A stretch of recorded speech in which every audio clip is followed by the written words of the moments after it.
this video and subscribe our channel.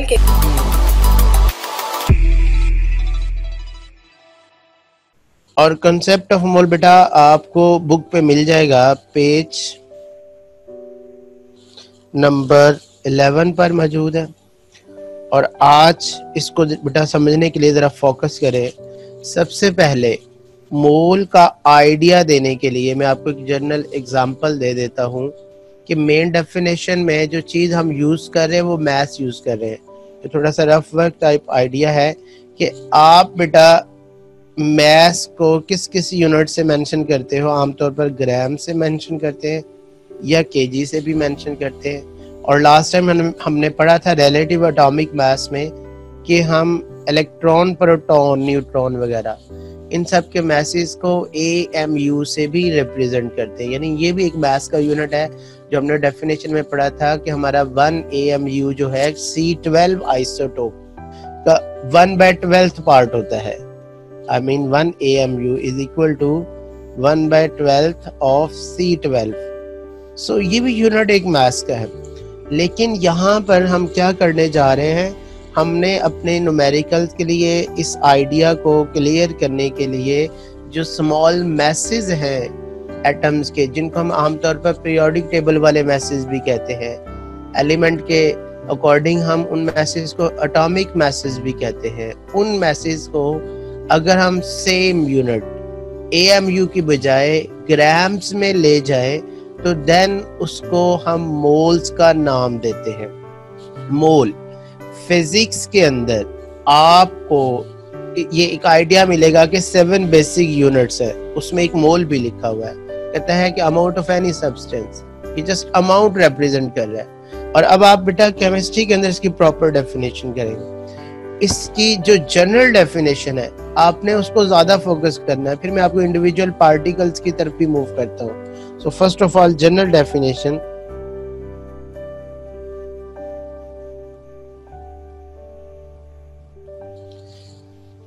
mass of any substance, and remember that ये जो बात मैं लिख रहा हूँ ये आपके लिए ऑप्शनल है कि मेन डेफिनेशन में ऐड करें या ना करें। ये सिर्फ आपके लिए है ताकि आप अपनी इंडिविजुअल डेफिनेशंस को भी तैयार करें। केमिस्ट्री के अंदर हम आम तौर पर जो सब्सटेंसेस, पार्टिकल्स, चीजों के नाम यूज करते हैं वो 4 कैटेगरीज में। यानी बेटा वो सब्सटेंस एलिमेंट या एटम हो सकता है, वो सब्सटेंस मॉलिक्यूल हो सकता है, वो सब्सटेंस आयोनिक कंपाउंड यानी फॉर्मूला यूनिट हो सकता है, वो सब्सटेंस अकेले आयंस भी हो सकते हैं। So mass of any substance, substance से मुराद बेटा यहाँ पर एटम्स की बात आप कर सकते हो यानी एलिमेंट्स, वो सब्सटेंस बेटा मॉलिक्यूल्स हो सकते हैं, वो बेटा आयंस हो सकते हैं, वो आयोनिक कंपाउंड्स या फॉर्मूला यूनिट्स हो सकते हैं। So mass of any substance, I mean atoms और मॉलिक्यूल्स और आयंस और formula units which is represented in grams, जिसको हम ग्राम्स में रिप्रेजेंट कर दें। जैसे कि अभी बात बताई मैंने आपको, सेम AMU डिजिट वही रहने दें बट उसका जो क्वांटिटी है, यूनिट है, वो चेंज कर दें। उसी में ही रहते हुए ग्राम्स में ले जाए, फिर हम अब उसका एक नया नाम रख देते हैं मोल्स। सो जस्ट हमने नाम चेंज किया है, अमाउंट इन ग्राम्स। यही वजह है कि फिजिक्स में इनको बेसिक यूनिट्स में रखा गया और ये बताया गया ये किसी भी सब्सटेंस की जस्ट कंसंट्रेशन है, अमाउंट है इन ग्राम्स। जैसे कि अब आगे जाएंगे चैप्टर 9 में तो कंसंट्रेशन तो मोल्स में भी आती है, वो सॉल्यूशन में भी स्टडी करते हैं। सो बेटा ये क्या हुआ फिर, amount of any substance in grams. Definition आपके सामने है, mass of any substance which is represented in grams is called a mole. जिस तरह से एक डेफिनेशन समझाते हुए मैंने आपको ये कहा कि हम सब्सटेंसेस 4 तरह के इस्तेमाल कर सकते हैं। सो इसका मतलब फिर अगर आप इंडिविजुअल की बात करें तो आप इसी डेफिनेशन को 4 पार्टिकल्स के मुताबिक अलग अलग भी डिफाइन कर सकते हैं, लेकिन इसको हम आमतौर पर नाम देते हैं जनरल डेफिनेशन, जिसमें सारे पार्टिकल्स को हमने एक सिंगल नाम देकर कवर करने की कोशिश की है। सो बेटा एक ऐसा फॉर्मूला भी इसके साथ आप याद करेंगे जो इस डेफिनेशन के मुताबिक एक जनरल है, यानी वो भी सारे पार्टिकल्स को कवर कर रहा है। अब आप लिखेंगे मैथमेटिकली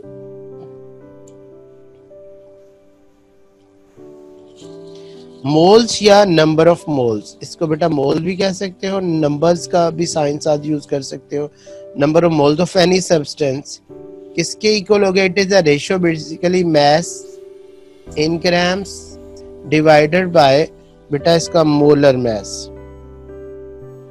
ये जो आपके सामने मैंने अभी एक फॉर्मूला बनाया मोल्स का, ये ऊपर वाली डेफिनेशन के अकॉर्डिंग है, और अगर आप गौर से देखिए तो ये तो रेशियो ही बन रही है दो मैसेज की, एक उस एलिमेंट का, सब्सटेंस का, पार्टिकल का, मॉलिक्यूल का वो मास जो ग्राम्स में, जैसा कि हमने अभी डेफिनेशन में लिखा, दूसरा उसका मोलर मास होगा, और मोलर मास उसका वो होगा जो पीरियोडिक टेबल के मुताबिक बनाया जाता है। यानी अगर वो पार्टिकल एलिमेंट है तो उस एलिमेंट का सच एज पीरियोडिक टेबल वाला मास इसका मोलर मास या एटॉमिक मास कहलाता है। जैसे कि कार्बन है तो 12, ऑक्सीजन है तो 16, जिसको हम मास नंबर या रिलेटिव एटॉमिक मास कहते हैं। अब फर्दर जो है हम इस डेफिनेशन को आगे लेके चलते हैं बेटा, इसको एग्जांपल से मैं आपको समझाता हूँ। जैसा कि मैंने आपको डेफिनेशन भी जनरल समझाई 4 पार्टिकल्स के अकॉर्डिंग, मैंने आपको मोल्स भी जनरल समझाए 4 पार्टिकल्स। अब आप इसमें चाहें तो एग्जांपल्स जो देनी है वो भी आप 4 एग्जांपल्स जो है वो अलग अलग दे सकते हैं, कोई भी दे सकते हैं। फॉर एग्जांपल मैं कहता हूं कि मेरे पास जो है एलिमेंट है कोई सोडियम है, सपोज वो 1 मोल है, सो 1 mole of sodium. Remember that sodium particles के लिहाज से, सब्सटेंस के लिहाज से सिंगल एटम या एलिमेंट है। सो यहाँ पर आपको मोल्स का एक और नाम भी मिलेगा। 1 मोल ऑफ सोडियम को आप कह सकते हैं 1 ग्राम एटम। जैसा कि आपको याद होगा मैंने पीछे जब एम्पेरिकल फॉर्मूला डिटर्मिनेशन समझाया था आप लोगों को, तो उसमें मैंने बताया था ग्राम एटम मोल्स होते हैं, आगे जाकर आएगी ये बात। सो 1 ग्राम एटम्स या 1 मोल ऑफ सोडियम का मतलब कितना मास होगा? 23 ग्राम्स। अब मैंने बेटा मास तो वही लिखा है जो उसका पीरियोडिक टेबल वाला है, लेकिन साथ मैंने AMU नहीं लिखा। यानी आपको बार बार एक ही बात याद करवाने की कोशिश कर रहा हूं ताकि डेफिनेशन याद हो जाए। सो मास ऑफ एनी सब्सटेंस जैसा कि 23 है, किस में रिप्रेजेंट कर दे? ग्राम्स में, वो उसका क्या बन जाएगा? मोल्स बन जाएगा। अब ये 1 मोल ही मैंने इसको क्यों कहा? अभी मैंने आपको एक पीछे डेफिनेशन समझाई है, वापस चलते हैं हम उस डेफिनेशन पर। मैंने कहा कि नंबर ऑफ मोल्स। अब 1 मोल कब आएगा? जब ऊपर वाला मास यानी मास इन ग्राम्स वो भी उतना ही हो, नीचे मोलर मास वो भी उतना ही हो। अब देखो मैंने कहा 1 मोल ऑफ सोडियम, अब इधर लेफ्ट साइड पर आंसर 1 तभी पॉसिबल आएगा अगर मेरे पास ये भी 23 हो और ये भी 23 हो। ऊपर वाला तो चेंज हो सकता है, 10 ग्राम, 15 ग्राम, 20 ग्राम, 100 ग्राम, नीचे वाला नहीं चेंज हो सकता क्योंकि वो फिक्स है। सो अगर नीचे वाला फिक्स है, पीरियोडिक टेबल के मुताबिक है, और ऊपर वाला मास भी वही आ रहा है, तो दोनों को डिवाइड करें बेटा, आंसर क्या आएगा? 1 आएगा। यही वजह है कि मैंने फिर क्या कहा कि 1 मोल का मतलब उसका जो मास इन ग्राम्स है वो उसके एटॉमिक यानी मोलर मास के बराबर होता है। फर्दर अभी एक और मैं देख रहा हूँ, शायद आपको कंफ्यूजन आए। जैसे मैंने पीछे आपको ये बात समझाई है कि बेटा सब्सटेंस की जगह आप 4 पार्टिकल्स के नाम लिख सकते हैं। बेसिकली सब्सटेंस इन्हीं चारों को केमिस्ट्री में कहते हैं। ऐसे ही ये जो मैंने वर्ड मोलर मास लिखा है, आप मोलर मास को भी 4 हिस्सों में डिवाइड कर सकते हैं जब आप इंडिविजुअल में आएंगे। यानी molar mass may be called atomic mass, may be called molecular mass, may be called formula mass, may be called ionic mass. क्यों कहते हैं, कब कहेंगे? अगर हमें श्योर हो कि हम जो स्टडी कर रहे हैं पार्टिकल्स वो एलिमेंट्स है या एटम्स है, जैसा कि आपको मैंने अभी एग्जांपल दी, देन उसका ये जो मैस होता है इसके अब दो नाम बन सकते हैं। एक जनरल नेम जो हम सब के लिए मेंशन कर सकते हैं वो मोलर मैस, वो सब पार्टिकल के मैस के लिए मोलर मैस, और दूसरा बेटा इसका इंडिविजुअल नेम के मुताबिक यानी एटॉमिक मैस। सो यहाँ पर ये एटॉमिक मैस भी है और जनरल नेम मोलर मैस भी। बट अगर पार्टिकल कोई और हो, लाइक मॉलिक्यूल हो, फिर आप उसके मैस को एटॉमिक मैस नहीं कह सकते, फिर आप उसके मैस को मॉलिक्यूलर मैस कहेंगे, जैसा कि नीचे मैंने दूसरा नाम लिखा हो। लेकिन मोलर मैस तो मैंने कहा सबको कह सकते हैं। तो ये चार मैसेज भी अलग अलग है। अभी मेन डेफिनेशन में एक और एग्जांपल हम स्टडी कर लेते हैं। फॉर एग्जांपल मेरे पास हाइड्रोजन का एक एटम है, 1 mole, I mean 1 gram atom. Word gram atom इसलिए लिख रहा हूं कि मुझे श्योर है कि मैं हाइड्रोजन के एटम की बात कर रहा हूं। किसके बराबर होगा? अकॉर्डिंग टू डेफिनेशन 1 मोल है तो उस वक्त उसका मैस इन ग्राम्स उसके बेटा एटॉमिक मैस के इक्वल ही होगा, जैसा कि पीछे अभी फॉर्मूला में मैंने आपको समझाया है। सो आप लिखेंगे 1 या बेटा 1.008, नॉट इन AMU बल्कि किसमें लिखेंगे? ग्राम्स में। सो अब यही मैस इन ग्राम्स इसके चूंकि मोलर मैस के हमने बराबर रखा हुआ है, सो ये 1 मोल या 1 ग्राम एटम भी कह सकते हैं। और अगर मैं यही मैस डबल कर देता हूँ 2.016, देन वो 2 मोल्स हो जाएगा। अगर मैं 4 मोल्स की बात करता हूँ, मेरे पास सपोज 4 मोल है तो मैस भी 4 मोल्स के बराबर हो जाएगा। अगर मेरे पास 10 मोल है तो मैस भी 10 मोल्स के बराबर हो जाएगा, ऐसे। अब बेटा ये और चीज अभी हो सकता है आपको 10-15% इसकी समझ आए। अब हम क्या करते हैं, हम चारों को अलग अलग फिर से डिफाइन कर लेते हैं। जब चारों को विद एग्जांपल्स अलग अलग डिफाइन करेंगे तो इंशाल्लाह आपको कॉन्सेप्ट क्लियर हो जाएगा। लेकिन हमेशा याद रखें जो उसके रिलेटिव न्यूमेरिकल पोर्शन होगा, आप कोशिश करेंगे जब भी उसमें कोई फॉर्मूला पुट करें वो जनरल डेफिनेशन का करेंगे। वो क्योंकि बाद कदम में कुछ ऐसे बारीक से डिफिकल्ट से पार्टिकल्स आ जाते हैं, वो ज़हन में नहीं रहते ये मॉलिक्यूल है या आयोनिक कंपाउंड है या आयन है, तो वहां पर मुश्किल हो जाती है। सो न्यूमेरिकल्स में जनरल फॉर्मूला, जनरल डेफिनेशन। लेकिन अगर वो शॉर्ट क्वेश्चन पूछ लेते हैं व्हाट इज ग्राम एटम, फिर आप ग्राम मॉलिक्यूल तो नहीं ना डिफाइन कर सकते। अब हम चारों को अलग अलग डिफाइन करेंगे। सो अगर आपसे पूछे व्हाट इज ग्राम एटम, जैसा कि मैंने अभी बताया ग्राम एटम को हम मोल कह सकते हैं। वही ऊपर वाली डेफिनेशन जो मैंने सबसे पहले आपको लिखी वही रिपीट कर रहा हूं। The mass of any substance, वो तो सबके लिए हो गया। हम तो सिर्फ जैसे अगर एक स्टूडेंट हमारे पास जैन है तो फिर जैन की बात कर रहे हैं। हाँ, अगर कोई और है, फॉर एग्जांपल अहमद है, तो उसको भी हम बॉय कह सकते हैं। जैन है तो उसको भी बॉय कह सकते हैं। तो जैसे तमाम लड़कों का एक नाम है बॉय बॉय बॉय, उनके अलग भी हैं। अब हम अलग अलग भी याद करना चाहते हैं। सो बेटा मास ऑफ एनी एटम, और आपको पता है एटम एलिमेंट को ही रिप्रेजेंट करता है। सो एक ही टर्म में आएंगे। The mass of any atom किस में रिप्रेजेंट होगा? Which is represented in grams is called element या एटम के रेस्पेक्टिव बेटा मोल, या बेटा उसका अपना नाम भी है, जैसे मैंने कहा जैन का अपना नाम भी है जी, ग्राम एटम। ये होगी सिर्फ एलिमेंट या एटम के अकॉर्डिंग डेफिनेशन। फिर आपने बेटा इस इंडिविजुअल डेफिनेशन में मैथमेटिकली फॉर्मूला भी बनाना है, और इसमें भी आपने फॉर्मूला जनरल देना है, सॉरी इंडिविजुअल के लिहाज से बनाना है। यानी 1 मोल या नंबर ऑफ मोल किसके लिहाज से, या ग्राम एटम्स। इसमें आप लिखेंगे मास ऑफ एलिमेंट इन ग्राम। अगर आप वर्ड एलिमेंट भी लिख लें तो ज्यादा अच्छा है, नहीं तो मास इन ग्राम भी चल सकता है।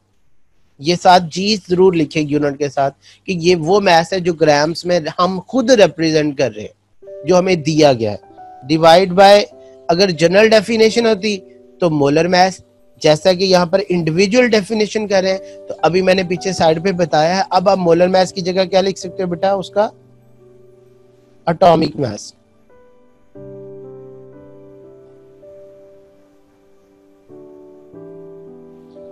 और एटॉमिक मास जनरल नेम लिख दे तो मोलर मास, नो इशू, कोई भी आप यूज कर सकते हैं।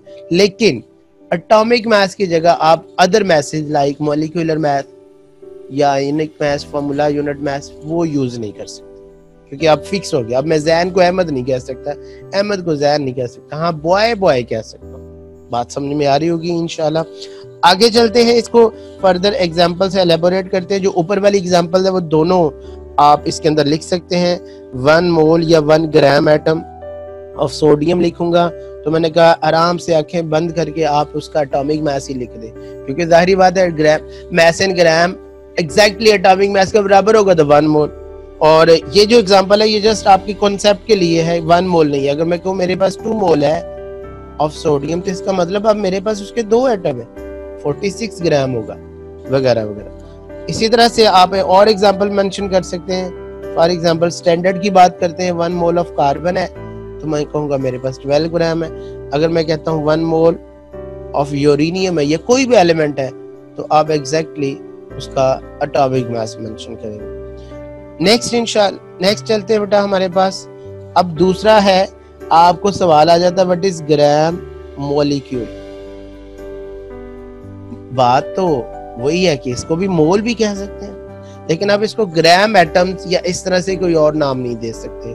सो वही डेफिनेशन, mass of any, अब इसमें भी सब्सटेंस नहीं लिखेंगे आप, मॉलिक्यूल। अब इसमें एक ही वर्ड है, पिछले डेफिनेशन में आप 2 यूज कर सकते थे, या एलिमेंट भी कह सकते थे या एटम भी। इसमें बेटा हम मॉलिक्यूल यूज करेंगे। mass of any molecule which is represented in grams is called,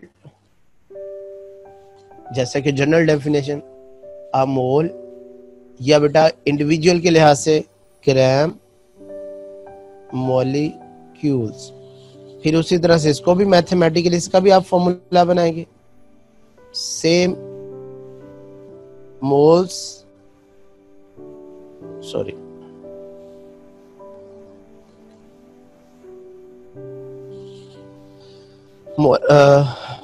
number of moles, individual का नाम देना चाहो तो आप कह सकते हैं ग्राम मॉलिक्यूल्स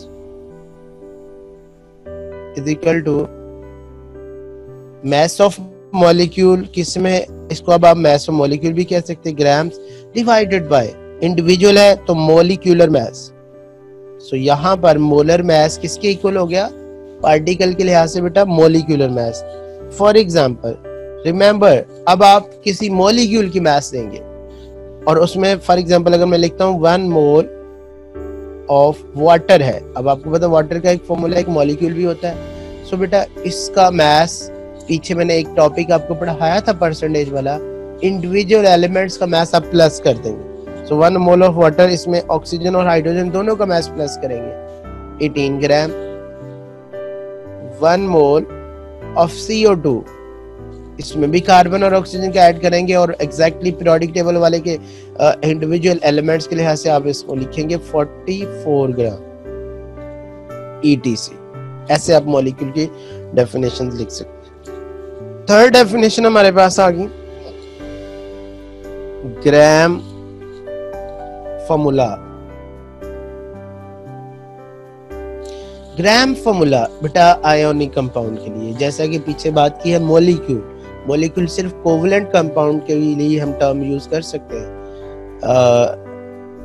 एटम्स एलिमेंट के लिए, मॉलिक्यूल कोवलेंट कंपाउंड के लिए, और आपको पता आयोनिक कंपाउंड के लिए हम वर्ड आयन वो मास यूज नहीं करते। सो उसके लिए टर्म इंट्रोड्यूस किया है ग्राम फॉर्मूला।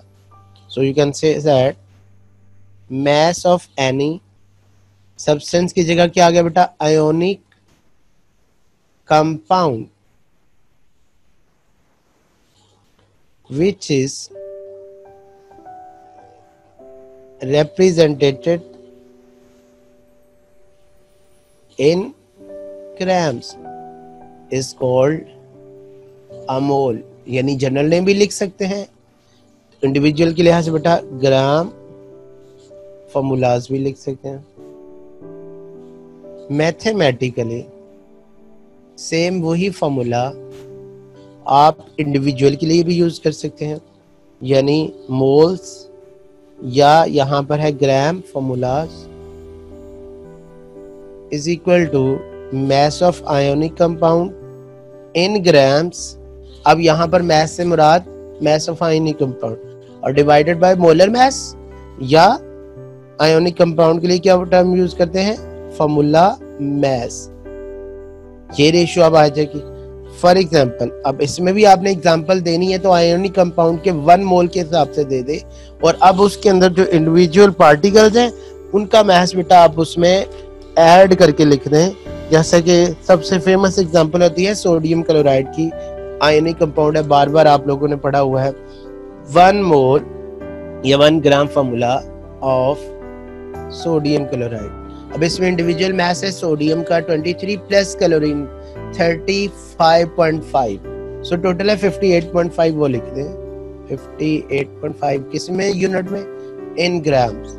और अगर मेरे पास 2 मोल हो जाएंगे, ये मास डबल हो जाएगा, 117 पे चला जाएगा, दिस एंड दैट। इसी तरह से एक और एग्जांपल आप इसमें ऐड कर लें। फॉर एग्जांपल सोडियम कार्बोनेट है, 1 मोल ऑफ सोडियम कार्बोनेट के 1 मोल का कितना मास बनेगा, आप इसको सेपरेटली कैलकुलेट कर सकते हैं। इसमें यहाँ पर मैं आपको बता देता हूँ रफ में, सोडियम का इसमें कंट्रीब्यूशन है 46, क्यों, 2 एटम है, प्लस कार्बन की कंट्रीब्यूशन इसमें 12, प्लस इसमें ऑक्सीजन की 16, 3 are 48, तो 106 बन रहा है। तो वही आप इधर लिखते हैं, 1 मोल ऑफ सोडियम कार्बोनेट 106 ग्राम, 2 मोल हो जाएंगे तो 212 हो जाएगा, 3 मोल 313 हो जाएगा, दिस एंड दैट। उसके बाद बेटा हमारे पास नेक्स्ट है आखिरी इंडिविजुअल डेफिनेशन, ग्राम आइंस। ग्राम फॉर्मूला और ग्राम आइन को जरा प्लीज मिक्स ना कीजिएगा, वो पूरा के पूरे कंपाउंड के पार्ट, कंपाउंड सब्सटेंसेस के लिए, ये सिर्फ आइंस के लिए है। उसमें स्पीशी आपकी जो है वो आइन में कन्वर्ट होनी चाहिए। मैस ऑफ एनी सब्सटेंस नहीं बेटा, आइन which is represented in grams is called general name mole या बेटा इंडिविजुअल नेम और ग्राम आइंस। अगर आप इसका फॉर्मूला बनाना चाहते हैं तो आप क्या लिखेंगे, मोल्स या ग्राम ions is equal to mass of ion in grams divide by general name तो होता है मोलर मास, इंडिविजुअल के लिहाज से आप लिख सकते हैं आयोनिक मास। वर्ड आयोनिक मास आयन का मास है, आयोनिक कंपाउंड का नहीं, क्योंकि आयनिक कंपाउंड के लिए हम फॉर्मूला मास की टर्म यूज करते हैं। फर्दर इसको एलेबोरेट करने के लिए आप एग्जांपल्स भी ऐड कर सकते हैं। अब आप किसी आयन की एग्जांपल ऐड करेंगे, आइन लाइक SO4-2, OH-1, PO4-3, यानी बकायदा उसके ऊपर आइन होना चाहिए। फॉर एग्जांपल अगर मैं कहता हूँ 1 मोल ऑफ OH नहीं लिखूंगा, OH नेगेटिव लिखूंगा आइन फॉर्म में। अब आपको पता आइन प्लस माइनस वो इलेक्ट्रॉन्स का होता है, उससे मैथ का कोई ताल्लुक नहीं होता, वो जो स्पीशी का नेम चेंज हो गया। मैथ इसके अंदर ऑक्सीजन और हाइड्रोजन का ही है, you know that ऑक्सीजन का 16 होता है, हाइड्रोजन का 1, so 17 ग्राम। इसी तरह से 1 मोल ऑफ SO4 है आपके पास, -2 होता है। so अब आप इसमें सल्फर और ऑक्सीजन का ऐड करेंगे। जिन बच्चों ने आज सल्फर फर्स्ट टाइम पढ़ा है उनको आइडिया नहीं, सल्फर का मास वो याद कर लें 32 होता है, ये कहीं अलग से लिखते जाएं जो जो एलिमेंट्स आप स्टडी कर रहे हैं। और ऑक्सीजन का आपको पता है 16 होता है, सो ऑक्सीजन का 16 4 जा 64 कंट्रीब्यूट हो रहा है, प्लस 32 इसमें सल्फर का कंट्रीब्यूट हो रहा है, टोटल हो गया बेटा 96 ग्राम्स। सो इनको आप कह सकते हो 96 ग्राम जो है वो 1 मोल है या 1 ग्राम आयन। इस तरह से बेटा आपको मैंने 4 इंडिविजुअल डेफिनेशन बता दी। अगर आप इन चारों को एक ही डेफिनेशन में कवर करना चाहते हो या जो अब आपको हमेशा याद होनी चाहिए, तो अब आप पहले पेज पे आ जाएं। आपको स्क्रीन पे नजर आ रहा होगा जनरल डेफिनेशन। अब आपको बड़ा आसान लगेगा। You can say that mass of any substance, may be वो एटम है, मे बी मॉलिक्यूल है, मे बी आयन है, मे बी फॉर्मूला यूनिट है यानी आयनिक कंपाउंड है। तो बेटा उसका मास सिंपली सेम वही क्वांटिटी जो पीरियोडिक टेबल वाली बनती है। अगर एलिमेंट है तो आपको पता सच है आ जाएगा, मॉलिक्यूल है, मॉलिक्यूलर आयन है, तो फिर आपको इंडिविजुअल एलिमेंट के मास जमा करने पड़ेंगे उसमें। आपने उसका वो भी पीरियोडिक टेबल वाला जो मास बनता है, अगर सिंपली उसको रिप्रेजेंट कर देते हैं ग्राम्स में, वो उसका 1 मोल होगा। जैसा कि इस एग्जांपल से मैंने आपको समझाया, बेसिकली आप उसका मास इन ग्राम, उसका एटॉमिक मास या जो भी है उसके तो बराबर कर रहे हैं, तो आंसर 1 आ रहा है, इसलिए हम उसे क्या कहते हैं, अब ये 1 मोल है। ये जनरल डेफिनेशन है, जनरल फॉर्मूला है। तो आपने हमेशा जनरल डेफिनेशन और जनरल फॉर्मूला ही याद रखना है न्यूमेरिकल्स के लिए। 4 इंडिविजुअल डेफिनेशन भी समझाती हैं विद एग्जांपल्स, इसलिए कि ताकि आपको अगर किसी एक के बारे में शॉर्ट क्वेश्चन आए, डिफाइन ग्राम एटम, डिफाइन ग्राम आयन, तो आपको इंडिविजुअल का भी पता होना चाहिए। लेकिन न्यूमेरिकल्स के लिए आपने जनरल फॉर्मूला यूज रखना है। So move to numerical portion. अब इसके रिलेटिव टॉपिक में हमारे पास 2 एग्जांपल्स भी हैं और कुछ एक्सरसाइज के न्यूमेरिकल हैं। पहले मैं आपको दोनों एग्जांपल समझाता हूँ। बेटा बहुत आसान है, बच्चों को मुश्किल लगता है जरूर है शुरू में, लेकिन ज़हन में बिठा ले जनरल फॉर्मूला, तो कभी भी आपको जो है वो भूलेगा नहीं। फॉर एग्जांपल हमारे पास बुक में एग्जांपल नंबर 6 है, सॉल्व्ड एग्जांपल है, पेज नंबर 12 पे ये मौजूद है। इसमें अगर आप स्टेटमेंट को देखें तो 2 पार्ट्स हैं। उसमें शुरू में डिफाइन किया गया था कैलकुलेट मोल्स। देखो ग्राम एटम उसकी मर्जी है लिख रहा है या नहीं, हमने बात की थी, हम जनरल में बात करेंगे। सो बेटा हमारे पास उसने कहा जी कैलकुलेट द मोल्स किसके, अगर आपके पास हो 0.1 ग्राम सोडियम, अगर बेटा आपके पास हो 0.1 kg सिलिकॉन सॉल्ट, ए पार्ट। अब देखिए ए पार्ट में डाटा क्या दिया, जस्ट सोडियम का मास 0.1, तो आप पहले यू लिख सकते हैं मास ऑफ सोडियम 0.1 ग्राम। मालूम क्या करना है बेटा, इसके मोल्स। जनरल फॉर्मूला मैंने आपको क्या लिखवाया था कि मोल्स किसी भी चीज के किसके बराबर होंगे, मास इन ग्राम्स डिवाइड बाय उसका मोलर मास। और यहाँ पर पार्टिकल के लिहाज से सिर्फ आपको याद करवाने के लिए लिख रहा हूँ, मोलर मास का मतलब एटॉमिक मास ही है। लेकिन आप लोग जब भी फॉर्मूला न्यूमेरिकल करेंगे आप जनरल डेफिनेशन, मोल्स बेटा आपने मालूम करने, मास उसने कहा जी 0.1 है, मोलर मास आपको जुबानी आना चाहिए, ये आपने खुद से लिखना है, क्योंकि नाम आ गया सोडियम, फौरन आपके दिन को क्लिक करना चाहिए, 23 होता है। कैलकुलेटर पकड़े, दोनों को डिवाइड कर दें और आपके पास इसका आंसर आ जाएगा 0.0043 ग्राम। नो, कौन सा यूनिट लिखेंगे, मोल्स, MOL लिख लें, MOL ऐसे पूरा वर्ड लिख लें, नो टेंशन। दूसरा इसमें जो पार्ट है अब सिलिकॉन है। अब दूसरे पार्ट में बेटा मास ऑफ सिलिकॉन हमें प्रोवाइड किया गया 0.1 kg। रिमेंबर दैट ये kg में है और आप इसको किलोग्राम में डायरेक्ट यूज नहीं करेंगे, क्योंकि आप लोगों ने अभी डेफिनेशन पढ़ी है ग्राम्स में रिप्रेजेंट। सो इसको आप kg से लेके जाएंगे ग्राम्स में, तो ये बेटा हो जाएगा 100 ग्राम्स, यानी मैंने 1000 से मल्टीप्लाई कर दिया। तो इसका भी मैंने क्या फाइंड करने हैं, मोल। सेम वही फॉर्मूला, मोल्स किसी चीज के किसके इक्वल होते हैं, mass in grams divide by general name लिखेंगे मोलर मास। पार्टिकल के लिहाज से ये भी एटॉमिक मास ही है, मास 100 है।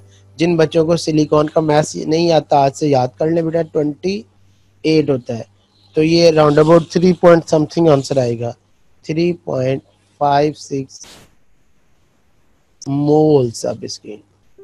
सो बेटा आपने देखा कि फॉर्मूला जो हम यूज करते हैं उसमें 3 चीजों का रिलेशन है, moles is equal to mass in grams divide by atomic या मॉलिक्यूलर या मोलर मास।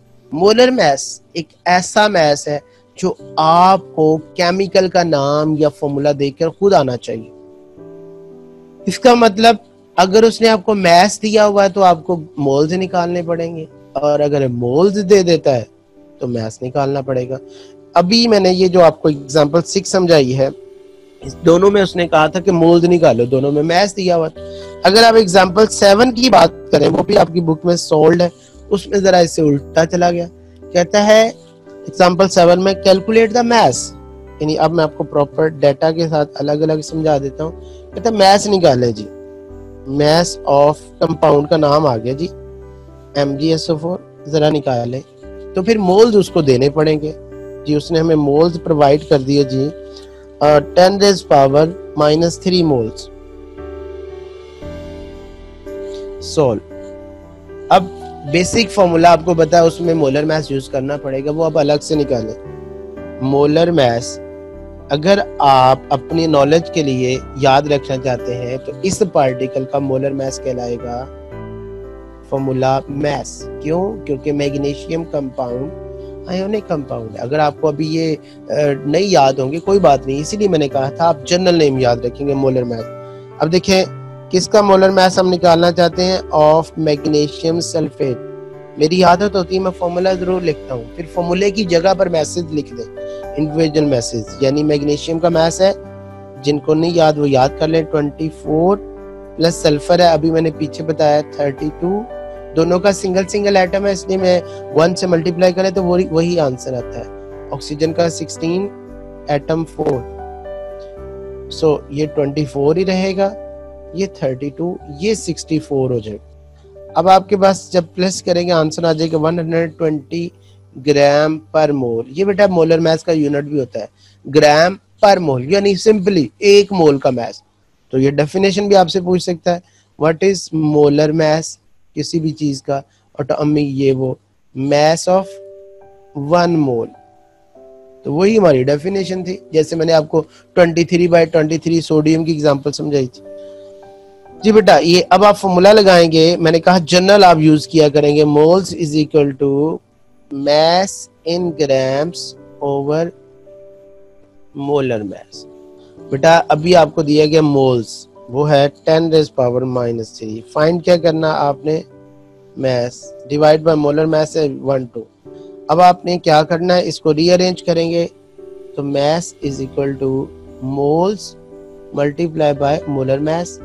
तो आपके पास इसका आंसर आ जाएगा 0.12 ग्राम्स।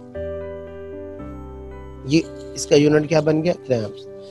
अब आप आज के लेक्चर के साथ जो आपने प्रैक्टिस करनी है एक्सरसाइज से, वो है बेटा क्वेश्चन नंबर 10।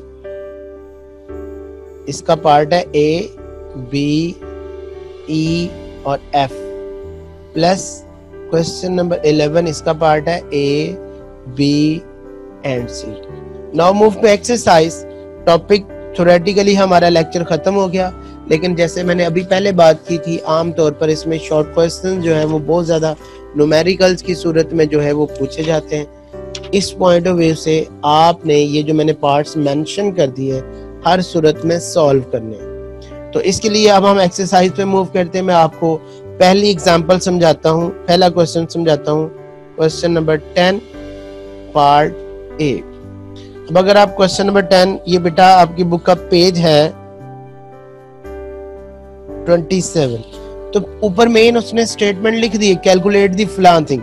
जैसा कि क्वेश्चन नंबर ए है तो कहता है मैस इन ग्राम्स, उसका मतलब आपने फिर डेटा की सूरत में इसको यू भी लिख सकते हैं। क्या फाइंड करना है, मैस इन ग्राम्स आपने फाइंड करना है, किसका, KMnO4 का, और आपको प्रोवाइड क्या कर दिए हैं, मोल्स ऑफ KMnO4। ये देखें ना मैंने फॉर्मूला भी लिख लिया, कितने प्रोवाइड किया गया जी, 2.74 मोल।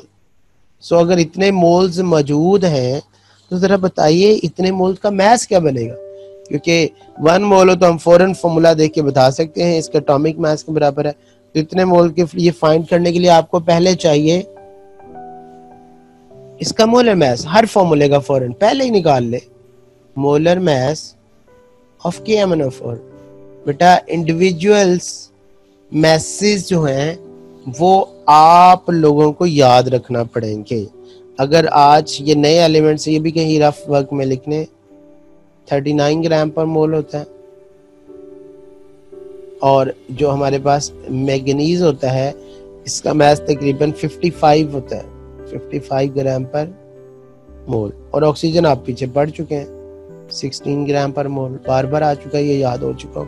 सो आप पुट करें मोलर मास ऑफ KMnO4 बेटा potassium 39 cross 1 plus manganese 55 cross 1 plus oxygen 16 cross 4। So product को पहले मिनिमाइज करें 39, 55 एंड 64।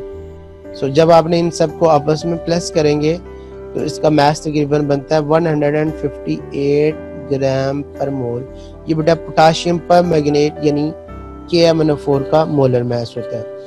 अब आपने क्या करना है, वही फॉर्मूला लगाना है। मोल्स किसी भी चीज के किसके बराबर होते हैं, उसी चीज का मास इन ग्राम और उसी चीज का बेटा मोलर मास। अब आपने फाइंड क्या करना है, वो ऊपर डाटा में लिखा हुआ मोल्स फाइंड करने हैं। मास इन ग्राम जो है वो आपके पास मोल्स उसने दिए हुए हैं 2.74 मोल्स, और मास आपने फाइंड करना है और डिवाइड बाय मोलर मास की जगह आप क्या लिखेंगे 158। रीअरेंज करें। सो बेटा मास इन ग्राम्स किसके इक्वल आ जाएगा 274 क्रॉस 158।